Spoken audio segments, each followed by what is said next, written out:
Okay, so good morning everybody, bonjour. My name is Giovanni Modaffari. I'm a PhD candidate in cultural heritage and geography, and I fall into Burton by accident, if we may say this way. It was because of the conference which Mick organized with Riccardo a few years ago. And I'm here to present the book that we just presented on the October the 3rd in Trieste. The book was the result of the European Night of Geography of 2018, which took place in Trieste. And as geographers, we were called to organize a series of events connected with exploration, with geography. And of course, we choose Burton as subject of our discussion. So I called Mick, I called Riccardo, which have the great merit to have opened the path in Trieste of Burtonian studies. They organized a lot of initiative connected to Burton in the past few years. And at the end of this successful series of events, in university usually we put together all the essays and make a book. In this case, giving the subject, giving the character of Burton, I said to the professors, I said maybe in the case of Burton there is a little bit more to do, and it was my first mistake.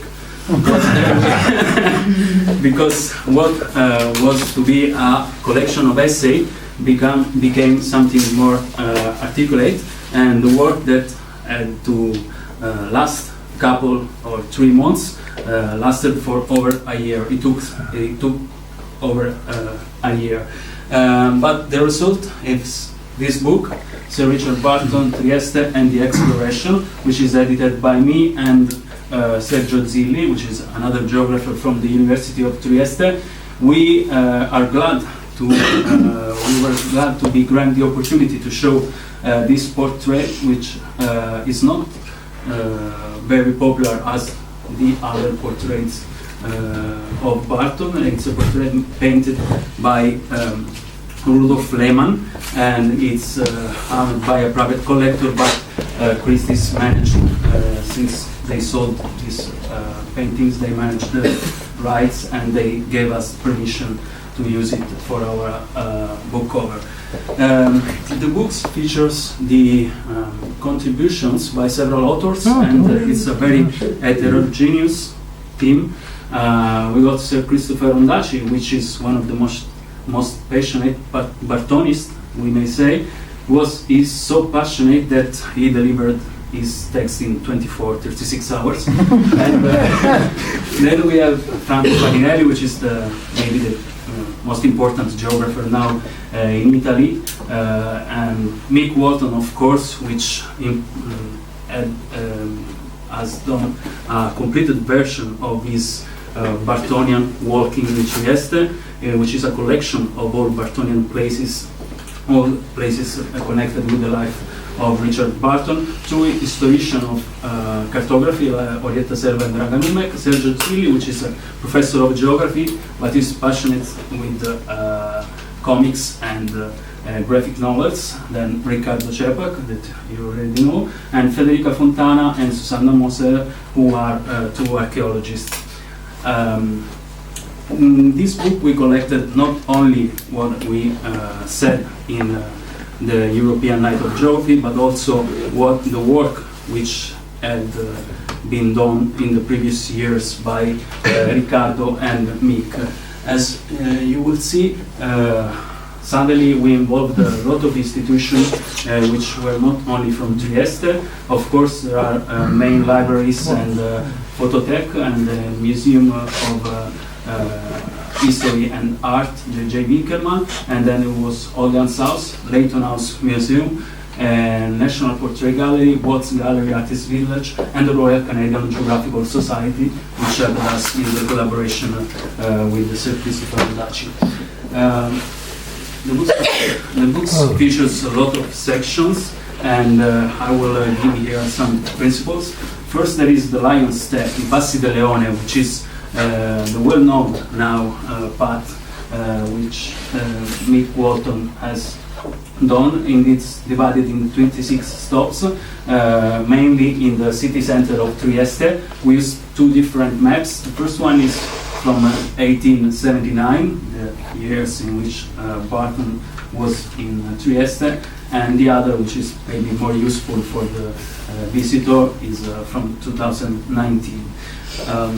After the Lion Step, to make this walking more interesting, we accompanied every steps with some photos from the Trieste of today. Here you can see the city hall. The city hall, and then Caffè degli Specchi. This is the church where the funeral of Burton took place. This is a balcony from the second consulate of Burton in Trieste, and this is from a view of Piazza della Borsa, which was the third consulate of Burton in Trieste. Maybe the most rich step is the one in Villa Goslet. We had, thanks to the generosity of Orleans House, we had the opportunity to publish all the photos that we have on Villa Goslet. It's very. I'm glad to talk after Luigi, because it's for those who have not been there. There is a kind of double copy. It's of these images, because Albert Letchford used to make his paintings following photographs taken by Dr. Grenfell Baker, and these are very interesting proof of life of Burtons in Trieste. Suddenly we went to the Museum of History and Art, J. Winkelmann, where of course you can find a lot of sculptures, little sculptures coming from Egypt, which are on display, but we discovered even a blue box which contains 52 flints, and it's very interesting because these flints tells us also of two friendships. First one is the friendship between Burton and the owner of an hotel in Edouane in Egypt, which gave him this box as presents. And then the second friendship is that between Sir Richard Burton and Carlo de Marchesetti, which is the director of the museum. And Richard Burton gave this box as a present to the director of the museum, together with his article published by the Anthropological Society, in which he told of the story of these flints, and a book which is richly annotated, hand annotated. Another section is the one edited by Riccardo Cepak, which talks about the letters who prove this friendship between Burton and Carlo de Marchesetti, and together with the letters we published also the Piccola Biblioteca Bartoniana, a little Bartonian library, which is the entire collection of titles written by Burton when in Trieste, but not only. Of course, it's difficult to say that something is complete in the case of Burton, and maybe we missed something. Then there is another contribution in which we compare the experience of traveler of Burton as traveler with the experience of other travelers, such as Ali Bey. Ali Bey was. It's difficult to say who Ali Bey was, since there is no lot of details about his identity. Someone says he was a spy for Giuseppe Bonaparte. Anyway, he was one of the first men who entered Mecca, and he saw the conquest of Mecca by the Wahhabites in 1807. And Burton quotes Ali Bey as a source to prepare his expedition to Mecca. Another traveler which is interesting to compare with Burton was Viechange, Michel de Viechange. He was a French traveler who entered Smara. Smara is was a city in the western part of Morocco, and was completely forbidden to Western people, but he entered in 1923 and he died in the way back, during the way back, following the injury, yes, of the travel. And the third traveler, which is interesting to compare, was Bruce Chatwin, because we found a lot of similarities in what was written by Burton and what was written by Chatwin, especially in their idea of the traveler's mind, how the mind of a traveler should be, and what the mind and how it works. And it was interesting to see that they had pretty similar thinking on this. Another section is, as I said, on books. We had the chance to show books on sword, which I've seen this morning. This is the article dedicated to the Prince, and a couple of articles which are dedicated to the port of Trieste.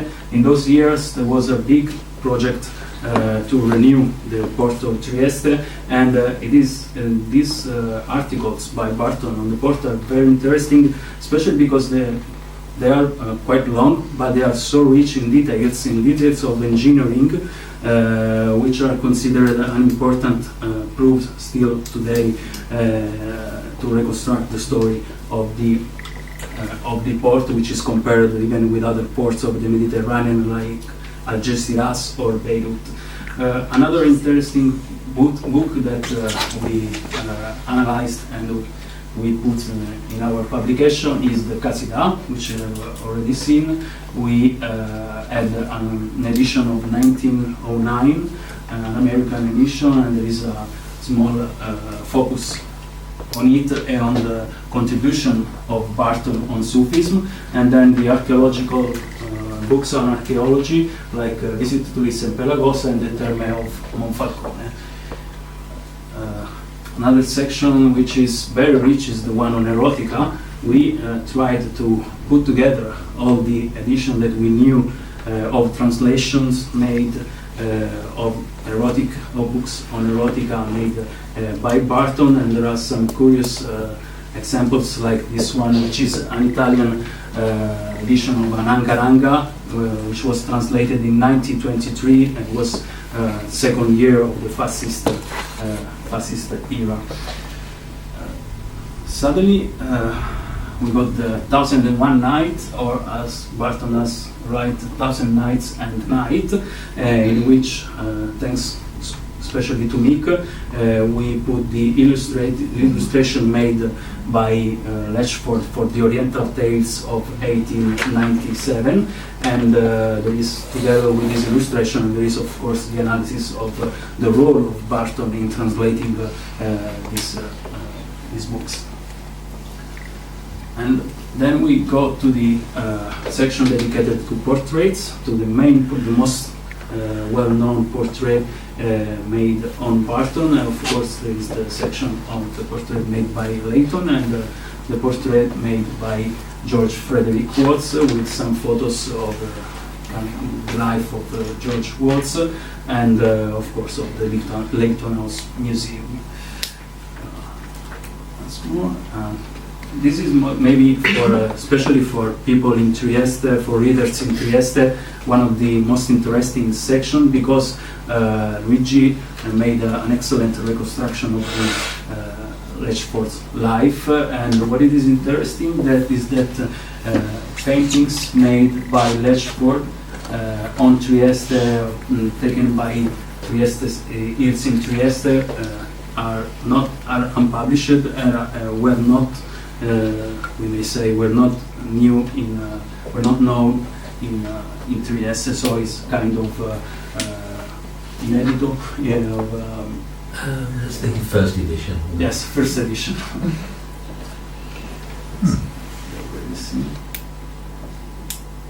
this is, as I said, the second copy of the Burton's Villa Ghostlet. These are paintings made by Letchford following the photographs of Grafton Baker. And then there is maybe the most academic section, which is the one dedicated to cartography, and our historian Orietta Selva and Dragan Umek compared cartography developed by Burton with the cartography of his contemporaries, and they focus on some characteristics that made the maps made by Burton very original and interesting. And then there is the contribution made by Sergio Zilli. Working on Burton, we discovered that Burton is a very popular subject in comics and graphic novel. We contacted Olivia Burton following the news about his book, but we connected also the life and works of Burton with graphic novels such as these, which are published in France by the Edition Glénat, and especially with Corto Maltese. Maybe not all of us know that Ugo Pratt, the author of Corto Maltese, was very passionate of Burton. He often said that if he had to choose a book to bring with him in a desert island, he would have taken the accounts by Richard Burton. And it is very interesting to see how the stories of Corto Maltese often crosses the stories of Burton. And I think I have given all the basic principles of our book, which, as I said, was a longer work, longer than expected. And I hope this will meet your liking. Thank you. Okay.